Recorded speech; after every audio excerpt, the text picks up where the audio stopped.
Alegria, salve, salve, família Ciente. Que alegria vocês todos aqui compartilhando esse momento delicioso. E nós trouxemos uma pessoa muito especial neste dia para conversar com vocês aqui no Conversando sobre a Espiritualidade nos podcasts, no caminho da espiritualidade, para contar sua trajetória de vida nos conhecimentos espirituais. E é muito importante para você que está nos assistindo conhecer novas pessoas e entender que muitas vezes aquilo que você acha que só acontece com você, não é assim. Acontece com muita gente, os caminhos coincidem em vários pontos. Então, a gente diversifica as pessoas que a gente traz com assuntos diferentes, para que você possa se identificar e entender que nós somos muito parecidos. Não é verdade, Rosimeire Santos? Dá um alô aí para a turma toda. Tá bom. Oi, gente. Cá estou eu para contar um pouquinho da minha história, que é bem longa, 60 anos. Só para que vocês entendam, a Rose é uma filha nossa da casa que está aqui no processo de desenvolvimento da mediunidade. Mas ela sempre nos conta que, para chegar aqui, nesse momento de vida, ela trilhou longos caminhos de muitas experiências. E eu queria começar fazendo uma pergunta para você, Rose, para que você converse com as pessoas. Como foi o início da sua vida em relação à espiritualidade? Aonde você nasceu? Como era a crença dos seus pais? Qual foi o ambiente que você foi se desenvolvendo no início da vida? Bom, eu nasci numa família que tinha uma mistura de umbanda e catolicismo, porque naquela época a umbanda sofria muito preconceito. Então, desde muito pequena, a gente foi ensinado a não dizer para as pessoas fora da família que a gente era de umbanda. Para todos os efeitos, a gente era católico. Eu fui batizada na Igreja Católica, eu fiz primeira comunhão, normalmente. Meu pai fazia trabalhos de umbanda na sala de casa, mas para pessoas escolhidas, convidadas, algumas pessoas. Num certo momento, eu me lembro de pequena, sentada no colo do preto velho, que era meu padrinho, tal.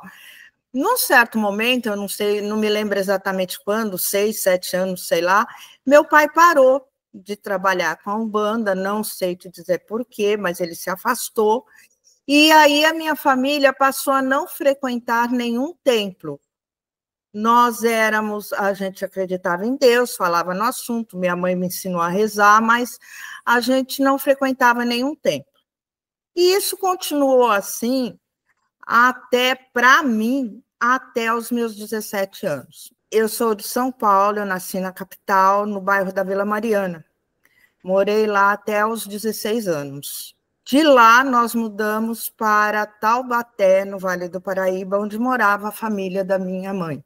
Aí, lá em Taubaté, foi que eu pessoalmente, voltei a me aproximar da religião. Minha família continuou não frequentando nenhum local. Eu me aproximei da religião, voltei a me aproximar da religião na Igreja Católica, onde o pároco era o padre Zezinho, o famoso primeiro padre cantor. Só que aí a gente teve um pequeno problema, né? Eu sou muito questionadora. Eu perguntava para o padre por que isso é assim, e o padre respondia para mim, é assim porque é assim. Eu falava para ele, mas isso não me satisfaz, eu quero saber por quê. E ele não me explicava.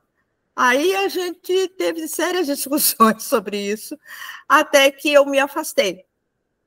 Porque eu queria saber por que ele não sabia me dizer. Então eu me afastei. Passei um tempo afastada, depois eu me aproximei da Seichonoye. Eu, sinceramente, não me lembro quem me levou para Setonoi, eu não me lembro. Eu sei que, por natureza, eu, quando começo a fazer uma coisa, eu vou fundo. Então, comecei a frequentar a Setonoi, e em pouco tempo, eu já estava fazendo palestra nas reuniões das moças.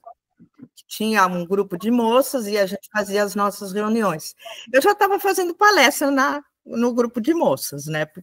Deixa eu te perguntar agora sobre a Sechonoye. O que você aprendeu, o que contribuiu no seu conhecimento do catolicismo para a Sechonoye? Olha, o catolicismo não contribuiu com grande coisa, porque os dogmas da Igreja Católica realmente não me satisfaziam. Agora, na Sechonoye, ficou resquícios do que eu aprendi lá até hoje. Por exemplo, a Sechonoye, eles falam muito assim, elogie, seu marido tem defeitos, não olhe os defeitos, meu marido é maravilhoso, meu marido é carinhoso, meu marido é bonzinho. Quanto mais você elogiar ele, mais ele vai melhorar. Então, e é uma coisa que, no fim da minha caminhada, eu vejo que está em praticamente todas as religiões, com outras palavras. Então, é uma coisa que eu aprendi lá e que até hoje está em mim, você entendeu? Eles tinham bons ensinamentos. Logo depois, eu passei um tempo na Sechonoye, com 23 anos, eu saí da casa dos meus pais, em Taubaté, e voltei a morar em São Paulo com a minha avó e com a minha tia, porque lá não tinha emprego. Eu estava frequentando a Sechonoye. Então, nesta época, eu procurei a Sechonoye de São Paulo, que fica ali na Zona Sul, ali próximo da Estação Jabaquara do metrô, não me lembro o nome da rua. Eu comecei a frequentar lá. E aí lá eu conheci um professor da Sechonoye, que era um japonesinho, não me lembro o nome dele, um senhorzinho já, e eu comentei com ele que eu estava procurando emprego, tal. Aí ele me ensinou uma coisa. Ele falou: vamos fazer uma coisa. Ele tinha uma lojinha do lado da igreja. Ele falou assim: enquanto você não arruma emprego, você vai vir todo dia para cá e vai trabalhar algumas horas na minha lojinha de graça. Isso vai abrir seu caminho para que você consiga o seu emprego. Então eu aprendi. Ele me ensinou o quê? A primeiro dar para depois receber. Eu acho uma coisa muito importante, que eu também carrego até hoje. Já ensinei outras pessoas a fazer a mesma coisa, você entendeu? E eu comecei a ir na lojinha. 6 meses depois, eu consegui um bom emprego no supermercado, próximo de casa. Eu não pegava condução, eu ia a pé. E eu comecei a minha vida profissional em São Paulo. E aí, pelo horário que eu trabalhava, eu me afastei da Sechonoye, porque eu não tinha mais horário disponível para frequentar. Fiquei um tempo afastada da religião, assim, eu nunca, por mais que eu tivesse tido problemas durante a vida, uma coisa que eu nunca fiz foi culpar Deus pelos meus problemas e me afastar dele. Ele sempre continuou do meu lado nos piores momentos, sempre. Eu nunca pus a culpa nele. Deus não me esqueceu, nada disso. Isso eu nunca fiz. Aí passei um bom tempo afastada de qualquer templo. Trabalhei 2 anos e meio no supermercado, fiz um concurso público, trabalhei 2 anos como office boy no fórum. Aí do fórum eu fui para o INSS. Quando eu fui para o INSS, eu trabalhava só 6 horas por dia, então já deu uma melhorada. Aí, antes do INSS, quando eu ainda trabalhava no fórum, eu não estava fazendo faculdade. Então, eu comecei a frequentar um centro, como se dizia, centro de mesa branca. Era uma mãe de santo muito conhecida na zona norte de São Paulo, em Santana. O centro dela ficava próximo da estação Armênia do metrô, Dona Dora. Ela era muito conhecida ali na região. Eu comecei a frequentar o centro dela. Então, lá era assim, tinha a mesa, onde se fazia desobsessão e tudo mais, como num centro espírita Kardec. E tinha gira de preto velho, caboclo, essas coisas. Tinha as duas coisas. Ela chegou, eu sentava na mesa e fazia vibrações enquanto eles trabalhavam. Ela chegou a me pôr na gira, mas eu, durante a vida inteira, sempre que eu me aproximei da Umbanda ou do centro espírita, eu nunca tinha nenhum sinal. Então, eu cheguei à conclusão de que eu não era média ostensiva. Eu era aquela que ia trabalhar na biblioteca, na cantina, porque eu não tinha mediunidade ostensiva. Eu não sentia nada, eu não via nada, eu não ouvia nada. Ela me pôs na gira, nada aconteceu. Beleza. Quando eu comecei a fazer faculdade, eu também não tinha mais tempo, me afastei. Aí, durante muitos e muitos e muitos anos, eu fiquei afastada disso. Você fez faculdade de quê, Rose? Eu me formei em Ciências Contábeis, bacharel em Ciências Contábeis. Aí, em 92 não. Em 87, eu fiz outro concurso e fui trabalhar no INSS. Aí, eu fazia faculdade e trabalhava no INSS. Foi quando na mesma época que eu entrei no INSS, foi quando eu comecei a faculdade. Passei por 3 faculdades até achar que eu realmente queria fazer. Fui mudando de uma para outra, né? Fazia 1 ano, fazia 2 anos, mudava para outra. Mas aí eu achei e terminei Ciências Contábeis. Em 91, eu comecei a namorar com meu primeiro marido. Na época, ele frequentava a Federação Espírita, e eu comecei a ir à Federação Espírita junto com ele. Li muitos livros espíritas, muitos, porque eu lia no ônibus, eu lia no metrô, então eu lia 2, 3 livros por mês. Li toda a coleção do André Luiz mais de uma vez. Os livros da codificação, foi um parto para conseguir terminar o livro dos Espíritos. Realmente eu não terminei de lê-los. Agora, o Evangelho segundo o Espiritismo, eu já li acho que umas 5, 6 vezes. Eu adoro esse livro. Periodicamente, eu pego ele e começo a ler de novo. E nunca me interessei em ler o livro dos médiuns, porque como eu tinha certeza absoluta que eu não era médium, eu falei, não, eu não vou precisar dele. Então, eu nem nunca abri ele para ver o que tinha, porque eu achava que realmente eu não ia precisar dele, certo? Aí eu frequentei a Federação Espírita, tudo. Aí depois, quando eu me casei, faltou o tempo. Em 92, eu mudei de novo, saí do INSS e fui para o Banco do Brasil. Aí o Banco do Brasil foi meu último emprego. Aí, novamente, eu fiquei sem tempo. Então, me afastei, eu trabalhava no Banco do Brasil na periferia, então era difícil, levava muito, São Paulo tudo é longe, né? Levava muito tempo para chegar em casa, aí me afastei novamente. Carregava Deus comigo sempre, orava, tudo, mas não frequentava nenhum templo. Continuei lendo os livros espíritas, continuei lendo muito, sempre que era possível, eu lia, mas não frequentava lugar nenhum. Meu marido, de vez em quando, ele ia a um centro ali na Zona Sul, próximo da Estação Conceição. E uma vez, acho que 1 ou 2 vezes, eu estive lá com ele. Mas ele tinha um horário de trabalho onde ele tinha hora para entrar e hora para sair, eu não. Fazia muita hora extra. Então, aí casei, tive filho, aí já viu, não sobrava tempo para nada.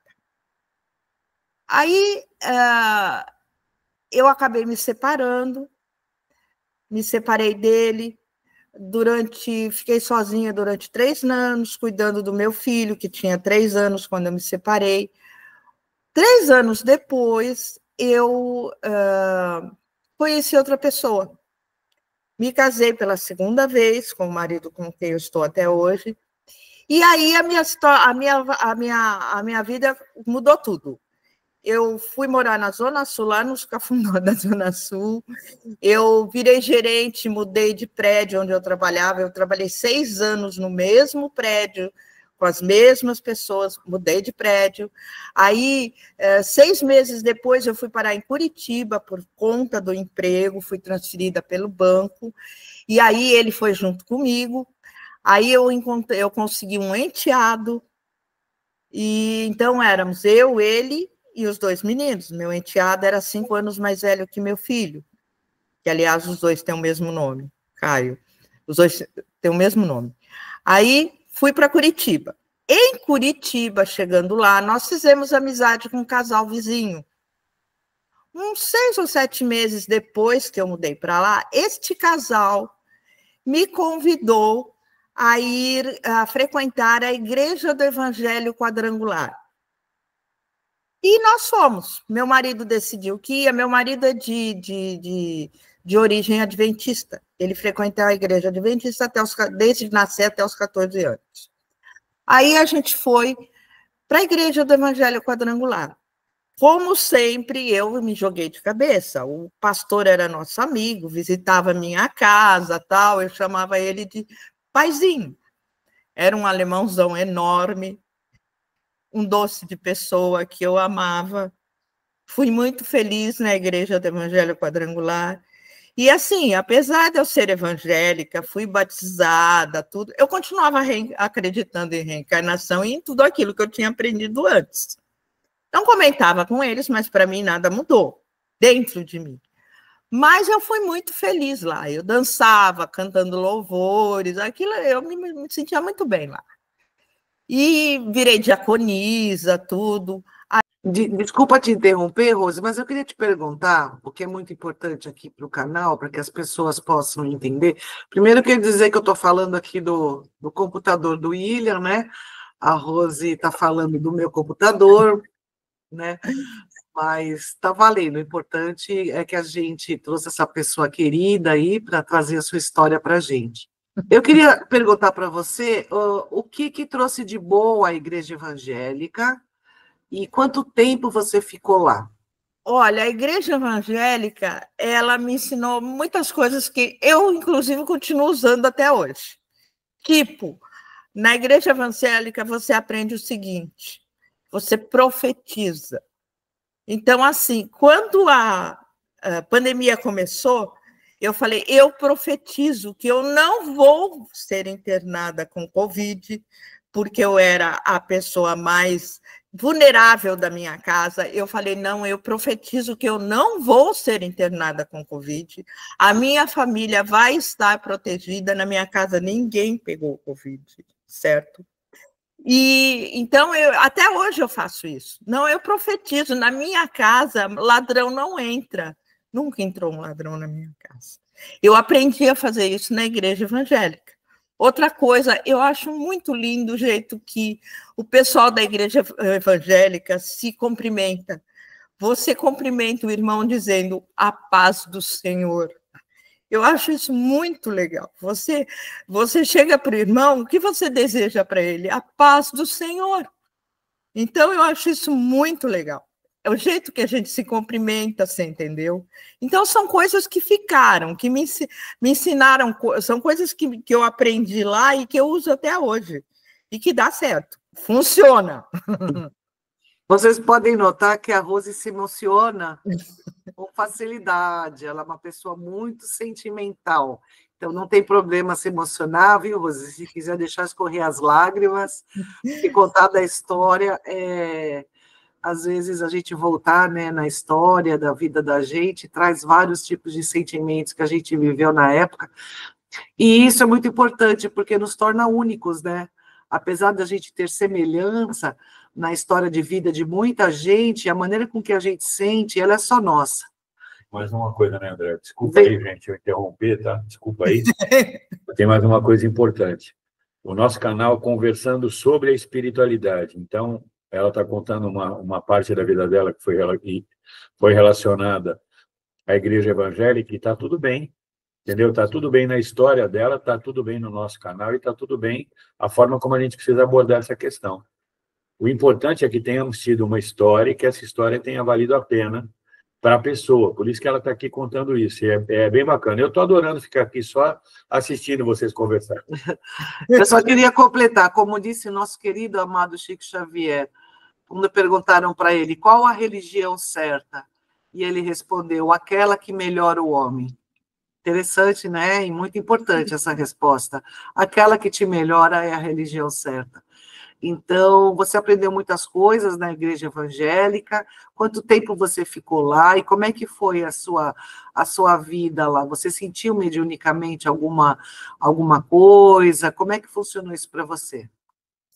Olha, eu fiquei lá, eu entrei lá mais ou menos no começo de 2008. Eu parei de frequentar, em 2010, no finalzinho, no final de dezembro de 2009, eu mudei para Matinhos, que era no litoral do Paraná. Passei um ano em Matinhos, continuei frequentando a Igreja Evangélica Quadrangular lá. Aí, no finalzinho de 2010, eu mudei para Itanhaém. Durante mais ou menos um ano, eu continuei frequentando a Igreja do Evangelho Quadrangular em Itanhaém. Aí, por algumas divergências do meu marido, tal, ele se afastou. Deixa eu só perguntar uma coisa. Você, como veio de uma família que tinha a influência da Umbanda, você era, mesmo frequentando a igreja, você tinha ciência e concordava com a reencarnação, ou você mudou completamente a sua cabeça e começou a pensar da maneira com que eles pensam, convencionalmente? Olha, como eu até comentei lá atrás, é o seguinte, mesmo estando frequentando a igreja evangélica, eu tinha minha Bíblia, eu tenho ela até hoje, que é a Bíblia da Mulher, cheia de anotações, eu amo aquela Bíblia, uma Bíblia de capinha cor-de-rosa, como merece uma mulher, mas mesmo com tudo isso, a minha vivência de acreditar em reencarnação, acreditar em extraterrestre e essas coisas, você entendeu? Não mudou. Eu continuava acreditando em reencarnação, não comentava com eles porque eles não acreditavam. Mas, para mim, nada mudou. O que eu tinha de bagagem nesse assunto continuou no mesmo lugar, não mudou nada. Eu continuava acreditando em tudo isso. E da mesma forma que nos outros locais em que eu frequentei, eu não tinha nenhum sinal de mediunidade, de nada. A única coisa que eu sempre tive a vida inteira foi uma certa intuição. Assim, de vez em quando, alguma coisa me dizer, faça assim. Eu costumo brincar que é o anjinho buzinando no meu ouvido. Mas só isso que eu tinha. Só. Isso a vida inteira eu tive, mas sinais de mediunidade, nenhum. Eu nunca tive nenhum sinal de mediunidade em nenhum dos locais onde eu frequentei. Aí, por essas divergências familiares do meu marido não estar mais frequentando, ele falou assim, se você quiser continuar indo, pode ir. Mas o problema é que lá em casa é assim, eu não dirijo, eu só dirijo carro automático. Então, o que acontece? Normalmente, ele me carrega para baixo e para cima, porque ele prefere me levar e ir me buscar, certo?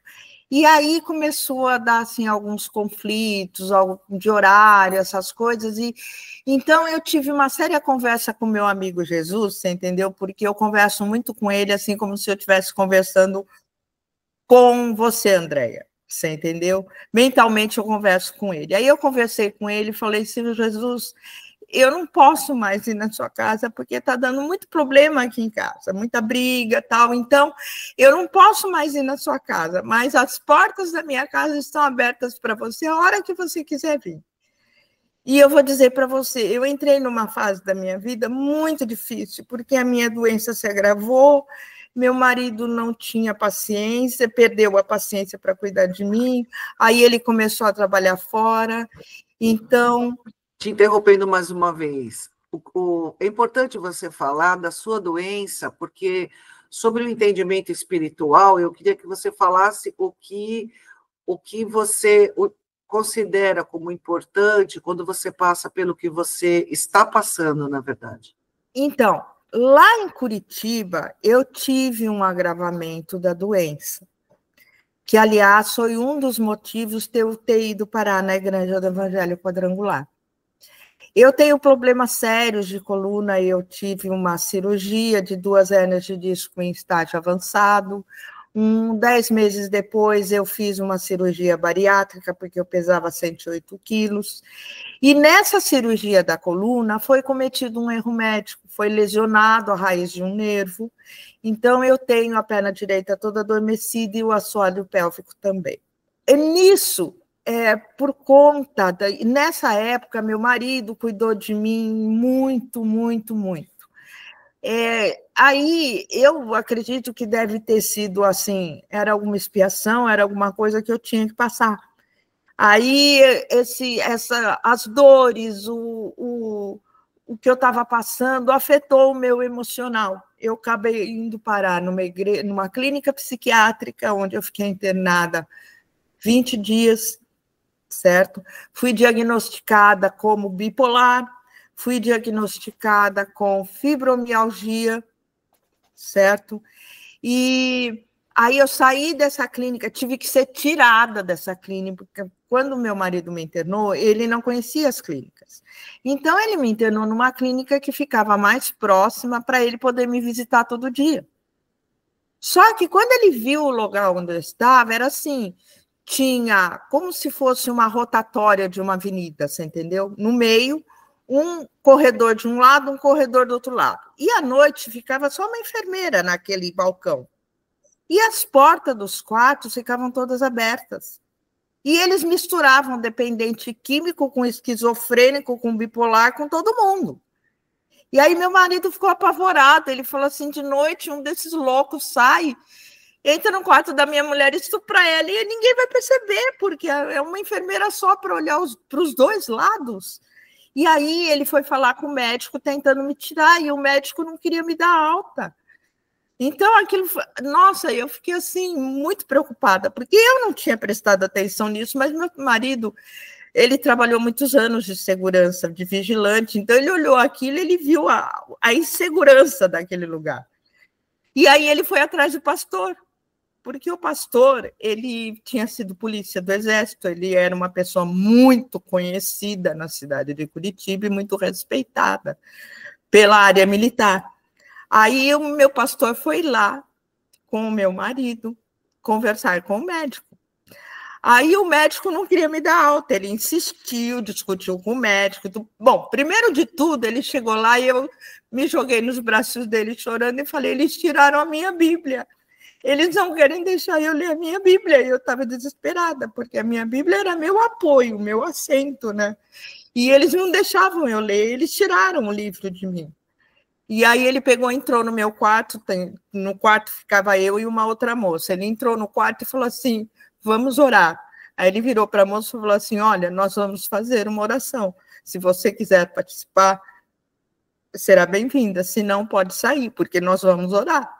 Aí nós oramos. Aí ele saiu e foi conversar com o médico, ele, meu marido. Aí o médico não queria me dar alta. Aí ele se alterou com o médico chamou a polícia para botar ele para fora do hospital. Só que a hora que a polícia chegou, olhou para ele e falou, pastor Franz, o que está acontecendo? Porque todo mundo conhecia ele foi polícia do Exército, a área militar toda conhecia ele. Aí ele era um alemão de quase 2 metros, assim, né? Aí ele explicou para o rapaz da polícia o que estava acontecendo, tal, né? Aí o rapaz falou para o médico, falou assim, olha, eu desconfio que o senhor está cometendo uma arbitrariedade. O marido dela tem toda a responsabilidade sobre ela. Ele assina um termo se responsabilizando por levá-la embora. O senhor não pode impedir ela de ir embora, isso é cárcere privado. Isso gera punição, né? Aí o cara pegou, acabou tendo, o médico acabou sendo obrigado a me liberar. Aí meu marido assinou os papéis, tudo, se responsabilizando por mim, e me liberou para mim poder ir para casa. Aí nós fomos para casa e aí meu pastor falou para ele, falou assim, olha, tudo bem, ela não vai ficar internada, mas você tem que levar ela em um outro psiquiatra porque ela precisa de ajuda, ela precisa de tratamento, que não seja naquela clínica, que não seja internada, mas você tem que ir para um outro psiquiatra e para que ela tenha um tratamento, ela precisa de acompanhamento. Mas o que você sentia? Era depressão? Sim, eu estava tendo problemas no trabalho. Por quê? Eu era gerente, trabalhei como gerente mais ou menos 1 ano. Aí o que aconteceu? O meu setor foi transferido para Belo Horizonte, eu perdi a gerência. E aí eu não tinha uma gerência vaga para me colocar. E aí eles não podiam me rebaixar meu salário. Então, eles me colocaram num cargo de analista, ou seja, eu deixei de ser gerente, passei a ser analista e ter um gerente para mandar em mim. Esse não era o problema, eu nunca tive problema em obedecer. O problema é que a minha gerente tinha uma autoestima muito baixa. Então, o que acontecia? Os meus estagiários choravam porque não queriam trabalhar com outro gerente, a não ser eu. Os meus funcionários ficaram tristes, então, e todo mundo sabia disso, você entendeu? Então, quer dizer, era assim. Aí a minha chefe ficou sabendo disso, e a minha chefe também era nova no setor, ali, porque o Banco do Brasil tinha comprado o Banco de Santa Catarina e ela tinha vindo de Santa Catarina, então ela também não conhecia ninguém ali.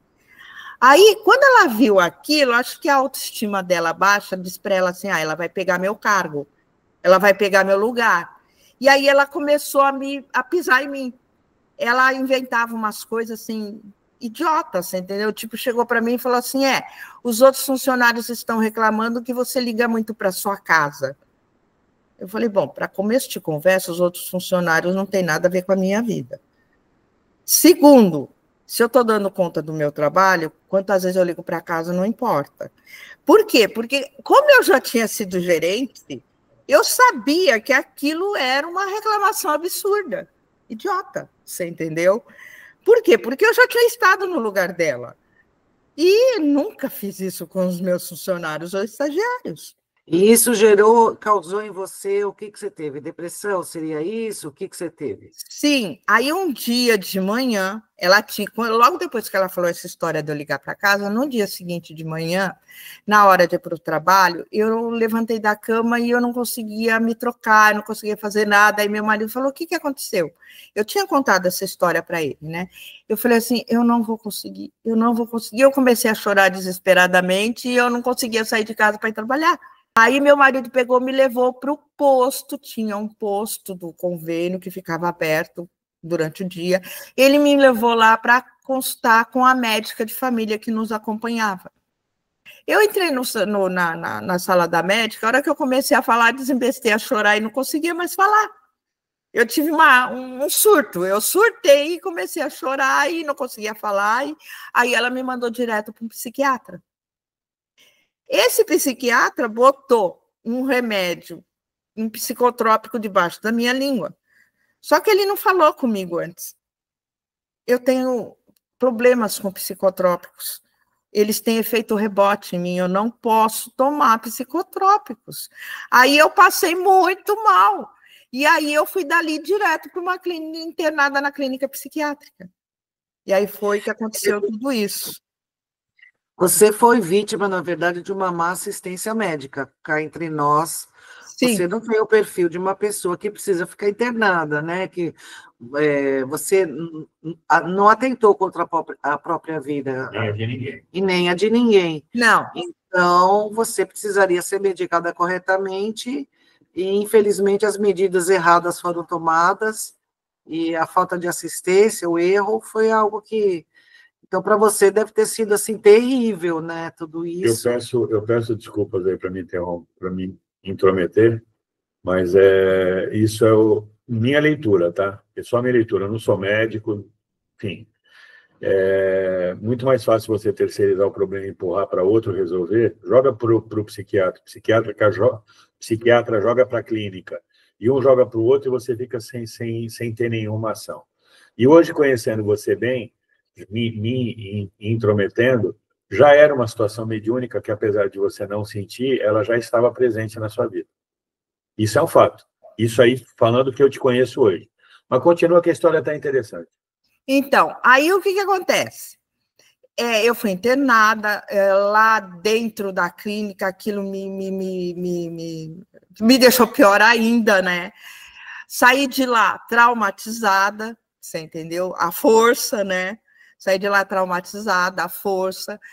Aí o que aconteceu? No dia seguinte, meu marido pegou, me levou numa outra clínica indicada pelo pastor, porque aí o pastor pegou, entrou em contato com pessoas que ele conhecia e descobriu uma clínica decente, que era do meu convênio, e aí nós fomos para essa clínica, eu, meu marido e a minha vizinha, porque a minha vizinha estava acostumada a acompanhar o sogro, que era esquizofrênico, então ela foi junto para dar uma assessoria.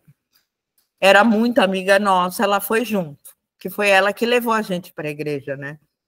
Aí ela foi junto com o meu marido e lá fomos nós. Aí chegando lá, o médico me consultou, tudo. Aí meu marido explicou que eu tinha tido esse problema na outra clínica, que eu estava um tanto traumatizada, tudo.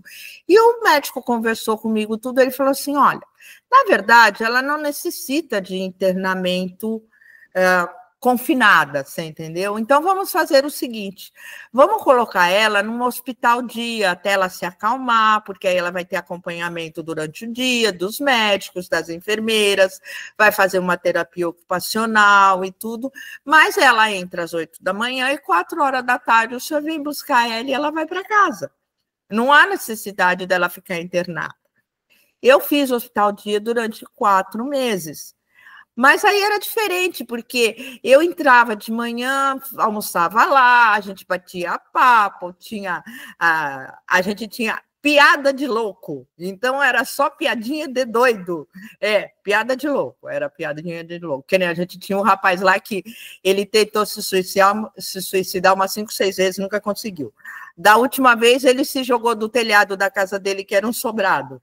Então, a gente gozava a cara dele. A gente falava assim, fala a verdade, você não queria se matar coisa nenhuma, você só queria chamar atenção.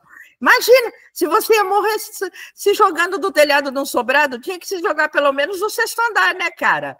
E a gente gozava a cara dele, você entendeu? Então, era as piadinhas de louco, né? Então, a gente se divertia muito lá.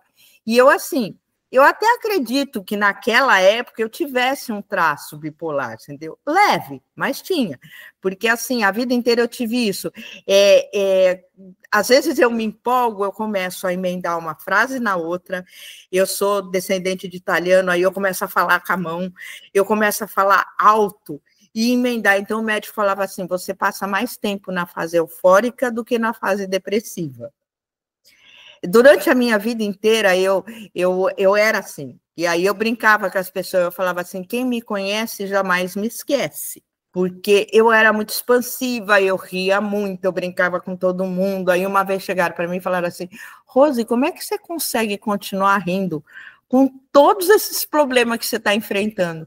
Eu virei e falei assim, escuta, se chorar desse dinheiro, minha filha, eu chorava 3 dias seguidos. Como não dá?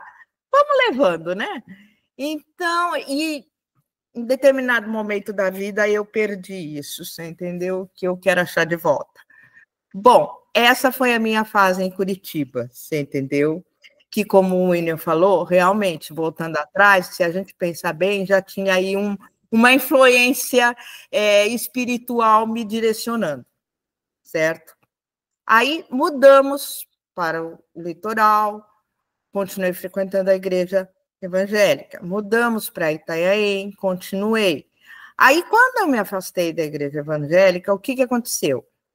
Aí eu fiquei totalmente desprotegida, né? Porque eu conversava com o coitadinho de Jesus, eu conversava com ele dia e noite, mentalmente. Mas por que você se afastou da igreja evangélica, já que estava te fazendo bem? Então, é aquilo que eu expliquei. Meu marido, do nada, deu 5 minutos nele, depois. Eu nunca consegui entender, mas depois, pensando muito, o que aconteceu? Quando nós mudamos para Itanhaém, a minha cunhada, irmã dele, ele só tem uma irmã, ela, a filha dela e o neto dela, e mais o pai e a mãe dele vieram morar com a gente. Por quê? A mãe dele estava com Alzheimer. Ela precisava de ajuda para cuidar dos pais. Em vez da gente mandar dinheiro para ela contratar uma enfermeira, nós trouxemos todo mundo para morar na minha casa. Os 5 vieram morar na minha casa. E aí a irmã dele, coitadinha, é uma pessoa assim, um tanto não muito esclarecida. Então ela tem um traço assim, primeiro ela é hipocondríaca, e ela tem um traço assim, um tanto ou quanto intriguento, você entendeu? Ela ainda não caiu em si que isso não é bom para ela, você entendeu? Então, eu imagino assim, meu marido conta que lá atrás, na adolescência, quando ele descobriu que o mundo não era só a igreja adventista, ele se afastou da igreja e prometeu que nunca mais ele punha o pé numa igreja. Então, eu imagino que ela começou a fazer gozação com ele porque ele ia na igreja comigo. Ela deve ter falado, a mulherzinha manda em você e te levou para a igreja, não sei o que, tipo essas coisas, né? Aí o que aconteceu? Provavelmente por causa de alguma coisa do assunto, ele decidiu que ele não ia mais na igreja. Aí ele falou para mim assim, olha, você pode continuar indo, mas eu não vou. Beleza, só que assim, ele me levava até a igreja, estacionava o carro na porta da igreja, do lado da rua, e ficava dentro do carro me esperando. Aí o pessoal da igreja atravessava a rua e ia lá perguntar para ele por que ele não queria entrar. Então, isso começou a gerar. Aí ele, quando a gente voltava para casa, ele discutia comigo, aquilo me deixava muito mal. Então, eu decidi o seguinte, era melhor eu não ir, você entendeu? Era melhor eu não ir, porque aquilo estava causando mal-estar em mim, essa situação. E aí, eu parei de ir, foi onde eu tive aquela conversa com Jesus, e a partir do momento que eu me afastei da igreja, eu imagino que assim, eu fiquei mais desprotegida. Aí a doença me atacou novamente. Eu sentia muita, muita, muita dor. Eu não conseguia comer, eu não conseguia dormir. Ele não teve comigo a paciência que ele teve em Curitiba. Aí ele começou a trabalhar fora, meu filho mais velho também. Só tinha quem me cuidasse, meu filho caçula. E aí, nessa fase, eu entrei numa depressão profunda. Era onde eu me apoiava, eu conversava com Jesus, eu só chorava, era a única coisa que eu sabia fazer, era chorar. E aí, eu tive que me levantar assim, sem ajuda de nenhum encarnado, na verdade. Por quê? Porque todos os amigos que eu tinha eram amigos dele também, então eu não podia me abrir. Eu não tinha com quem me abrir. É lógico, como eu continuava em ligação com Jesus, é lógico que os meus espíritos amigos, os meus guias, estavam ali me ajudando. Mas encarnada, eu praticamente não tive ajuda nenhuma. Mas eu consegui sair dessa depressão profunda.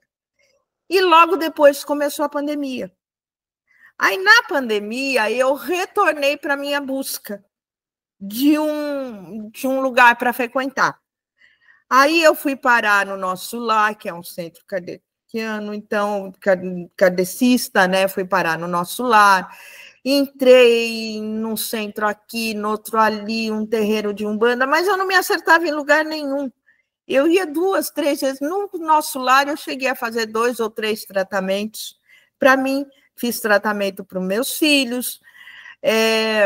Para o meu marido, eu acho que nunca fiz, porque meu marido assim, é uma pessoa difícil. Ele é um médium que enxerga. Já vi ele tomado por obsessores, mas diz que não acredita em nada e fica por isso mesmo.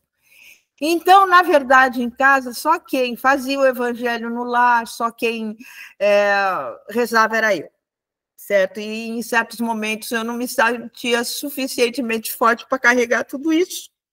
E continuei buscando. Ia num terreiro aqui, ia numa igreja ali, nunca mais voltei para a igreja evangélica. Isso você já morava em Peruíbe?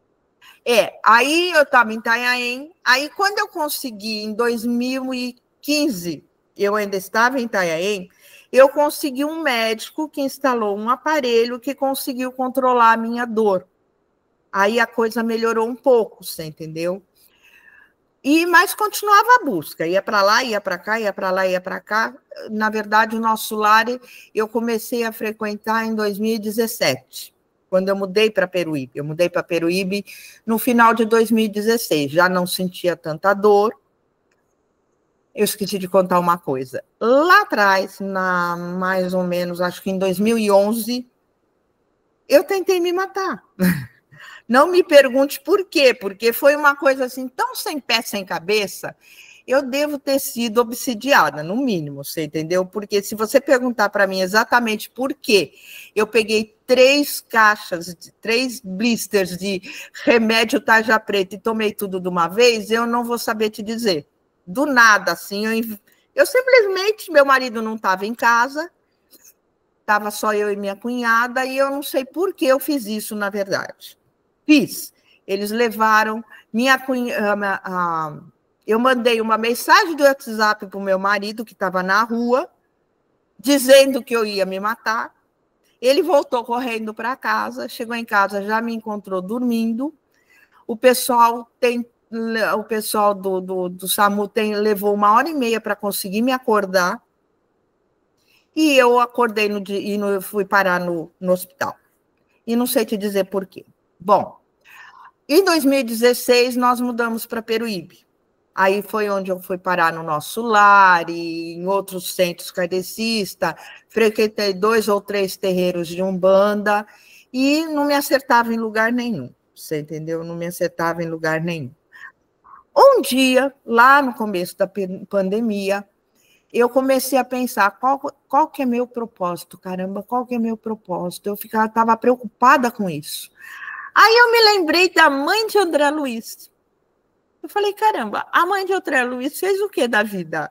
Ela foi mãe e esposa. E, no entanto, André Luiz e o pai dele estavam lá no umbral e ela estava lá em cima. Bom, vai ver que o meu propósito é cuidar da minha família. E assumi isso. Aí eu comecei a me perguntar, por que sinto tanta dor? Por que tanto problema de saúde? Por que tanta dor? Aí me veio na cabeça, minha intuição que me acompanhou a vida inteira me disse, você está limpando o seu perispírito. Eu falei, então tá, então vamos lá, né? Vamos aguentar. E aí foi. E aí, durante a pandemia, eu continuei nessa busca. Então, aí eu continuei minha busca. Aí eu não tinha mais vontade de ir no motoclube, de sair para viajar, essas coisas. Eu não tinha mais vontade de fazer essas coisas. Aí foi passando, aí o Caio, não sei onde, conheceu o William. O Caio conheceu o William porque o William foi levar o celular dele para consertar na loja que o Caio trabalha. Então, aí o Caio começou a ajudar o William com algumas coisas, tal. Aí um dia ele comentou comigo. Ele falou assim, eu conheci o William, tal, ele tem um canal, ele gosta desses negócios que você gosta aí, porque na minha família ninguém gosta disso, né? Aí ele falou assim, ele gosta dessas coisas de espiritualidade, de espírito que você gosta aí. Eu falei, Aí eu perguntei para ele, eu falei, escuta, ele tem um grupo de estudos, alguma coisa assim, que, sei lá, de repente eu possa frequentar e tal, né? Porque eu continuava buscando, atirando para todo lado, né? Aí eu me lembrei, quando o Márcio estava contando a história dele, eu me lembrei dele, porque assim, ufologia, eu sou a louca que acredita em extraterrestre, em espírito e tudo. Lá em casa eu sou a louca que acredita nessas coisas, né? Aí ele falou assim: eu vou falar de você para ele. Eu falei, tá bom. Aí depois ele falou assim para mim: ele tem um canal no YouTube, ele disse que vai te colocar na comunidade dele. Aí o William me colocou na comunidade, e aí eu comecei a entrar, assistir ler o que ele postava, o que o pessoal postava na comunidade, no WhatsApp, né? E fui lá no canal do YouTube, vi uma coisa ou outra, tal. Aí ele postou lá que ia ter. Primeiro, eles postaram sobre o Evangelho no Lar, aqui no nosso canal, né? Aí a Vânia postou no nosso WhatsApp lá que ia ter o Evangelho no Lar. Aí ela me convidou. Aí eu entrei em contato com ela e ela me convidou a participar. Então, eu fui participar na casa dela. Eu fui até a casa dela para participar do Evangelho no Lar. Aí, depois, eu passei a participar online. Aí apareceu a postagem dizendo que ia ter a primeira gira do ano. Aí eu peguei e mandei uma mensagem para a Vânia e para a Andréia, perguntando se o grupo era fechado, se eu podia participar e tal, né? Aí, mas na primeira gira, o que aconteceu? Acho que eu mandei assim muito em cima da hora, elas estavam muito ocupadas, elas não me responderam, né? Eu falei, então tudo bem, né? Mas aí quando foi? No dia seguinte, a Vânia me respondeu, eu acho, ou foi a Andréia, não lembro. Aí, quando foi, eu continuei participando do Evangelho no Lar pelo online, e quando foi na próxima gira, eu apareci lá na casa da Vânia. E aí foi que eu conheci o Sente e comecei a participar. E aí eu falei, encontrei o meu lugar. Encontrei o meu lugar. Eu estava procurando a minha tribo, achei a minha tribo. E aí, na primeira gira que eu participei, eu passei com o preto velho da Andréia. E ele virou para mim e falou assim, minha filha, já passou da hora, você tem que trabalhar. Aí eu falei, mas pai, a vida inteira eu me coloquei à disposição e nunca nada aconteceu. Ela falou, porque não tinha chegado a hora. Agora você já fez tudo que você tinha que fazer durante a vida, então agora é o momento de você se dedicar. E a sua preta velha está aqui, pedindo pelo amor de Deus para você trabalhar. Eu falei, tá bom, então estamos à disposição, o que eu tenho que fazer? E aí eu comecei a minha caminhada. Aí você foi convidada para o grupo de desenvolvimento, né? É isso.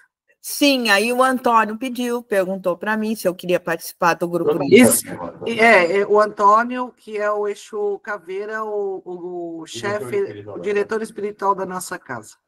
Isso, eu passei com o Preto Velho, aí ele falou para mim, olha, você tem que conversar com o chefe da casa na gira de Exu. Eu falei, tá bom.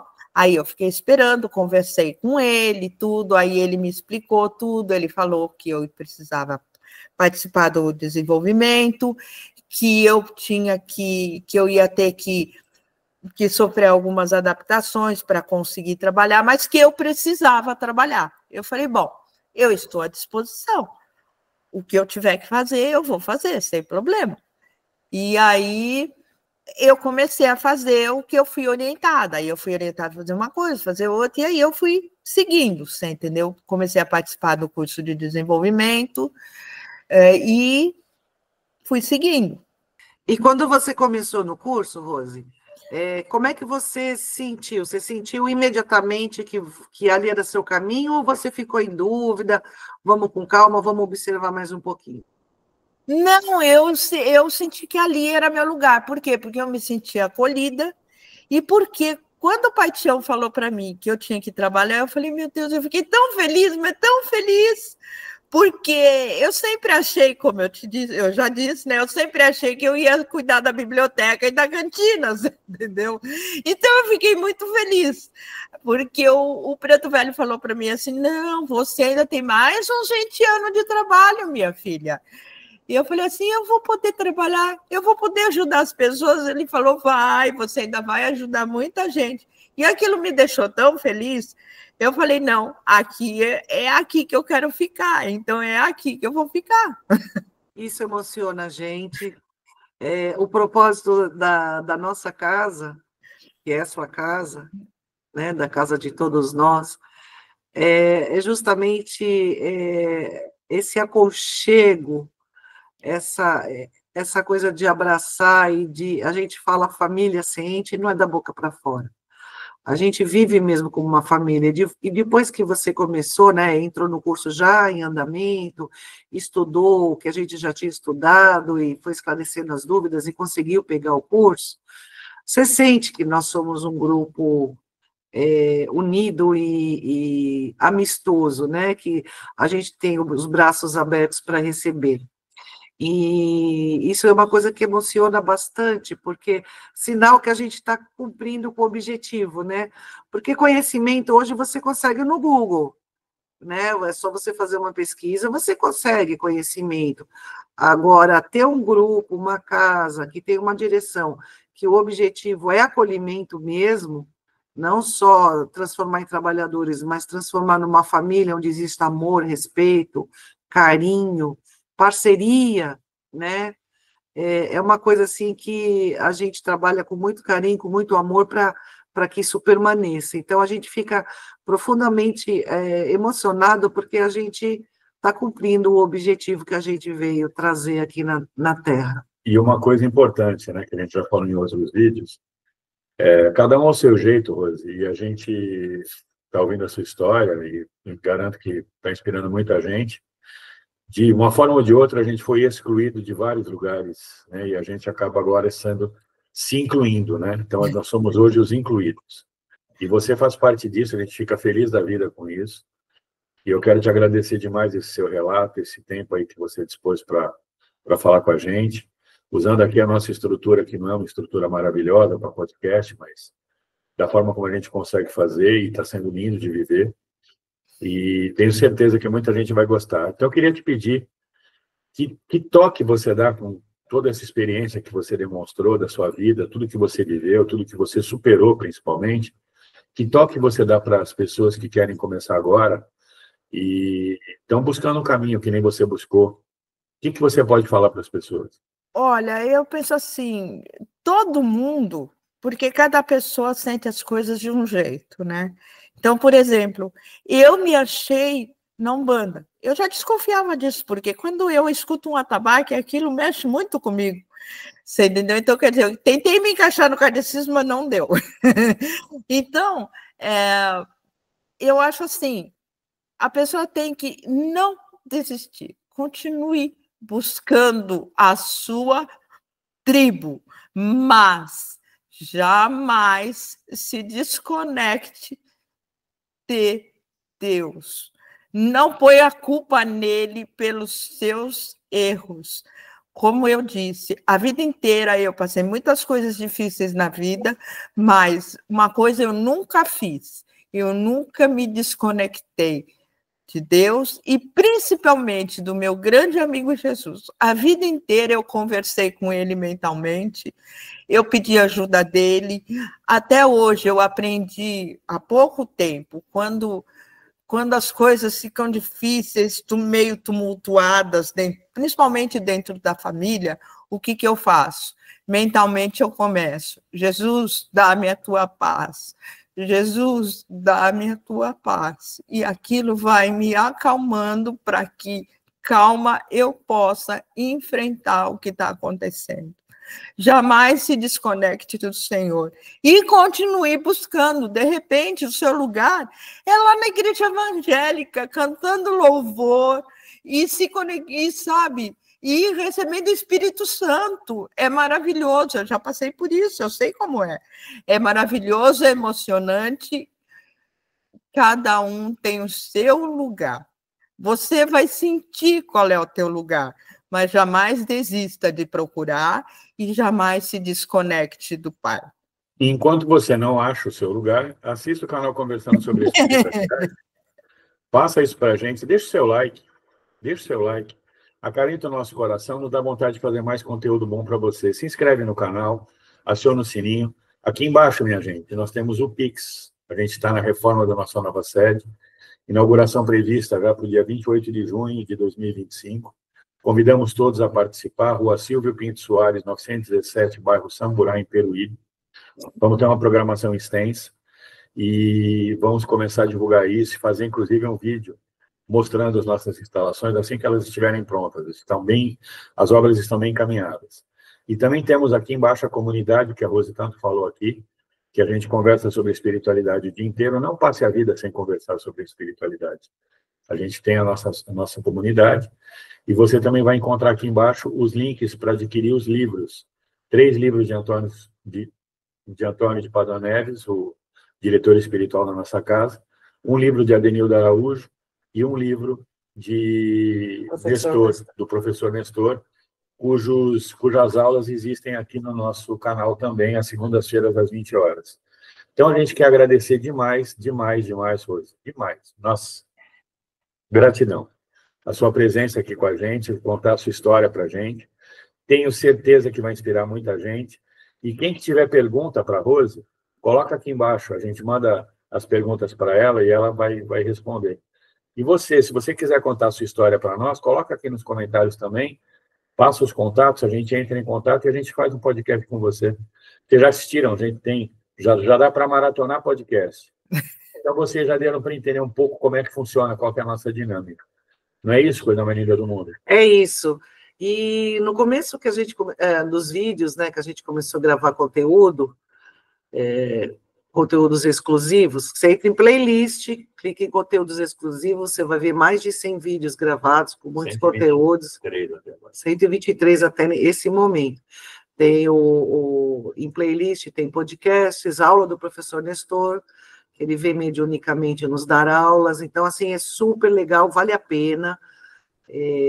Maratona e o Evangelho, que o Evangelho vai ao ar todas as sextas-feiras das 8 horas. Então, maratone os conteúdos, tem muita coisa aí para você. Estudo do Livro dos Espíritos. E no começo da gravação dos conteúdos exclusivos, a gente encerrava o vídeo com uma palavra do dia.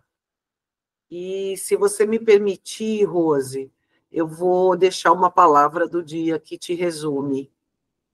Coragem. Essa é uma mulher corajosa. Parabéns, Rose, você é uma inspiração. Você é algo que acrescenta muito na vida da gente, porque você passou por situações muito difíceis, e passa até hoje, né, por situações difíceis, continua com dor, mas você nunca desistiu de si mesma. Então, o seu nome é coragem. E eu quero te parabenizar e te agradecer por dar esse depoimento tão sincero, tão profundo e verdadeiro para todos nós. Eu só tenho uma coisa a dizer: gratidão. Painho, mainha, a voinha que não está aqui, mas beijo para vocês. Um beijo no coração de todos vocês e axé! Até a próxima. Axé. Até.